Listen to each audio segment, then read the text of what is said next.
Okay, now we're going to do the kata one more time. We're going to do it slowly.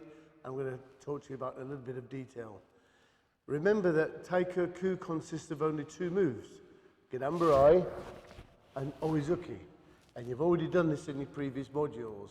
Okay, so you can do the moves, it's just putting them together. The first thing that happens when you're doing a kata is you must name the kata that you're about to perform. Okay, so before we even start, what we'll do is that Andy would turn around and he'd straighten his gi and make sure his karate suit's tied tight.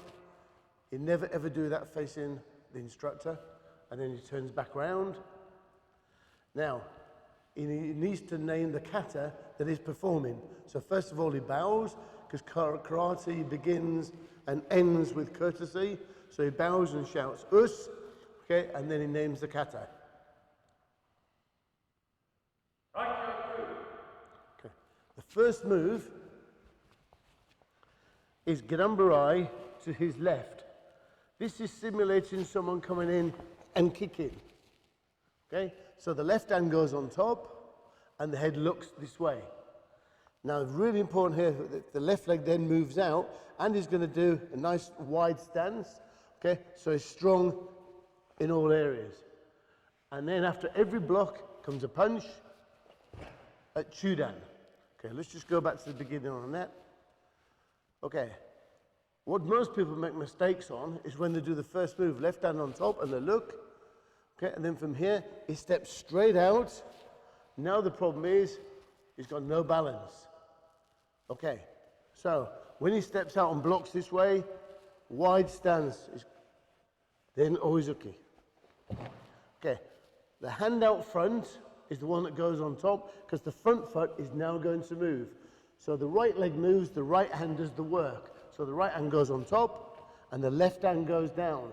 This is really important for this to go down, always protecting. Okay, the front foot takes a step back, pushes behind, and then turns. After every block, there's a punch. The front foot again is going to move.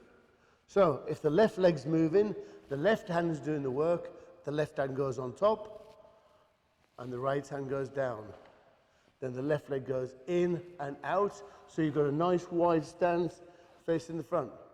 Then we're going to do 3 punches forward to my count. Ich, ni, sam. If this was fast, then there would be a ki on this punch, on the last one.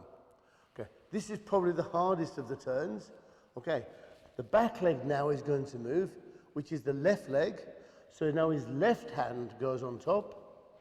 Now, as he steps forward, he's going to turn his body to face this way. Then the left leg pushes behind and then turns. So when he's round, he's got a nice wide stance. After every block, there's a punch. Okay, and then we repeat backwards, the same as we did at the beginning. So, the right leg's moving, the hand out front goes on top. The right foot steps back and blocks. After every block, there's a punch. Then we're back where we were at this end. So now again, the hand out front goes on top. Left leg in and out.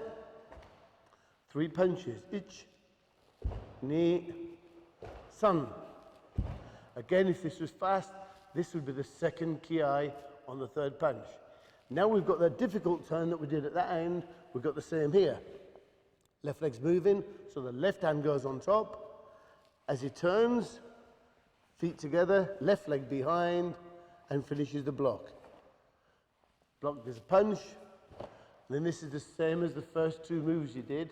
Now we repeat them to finish. Hand out front on top, step back, and punch.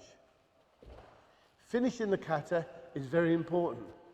Okay, when we say yame, he comes back. Now, this is the time when he must concentrate. Is the fight over? He might have to continue. If it's over, he bows.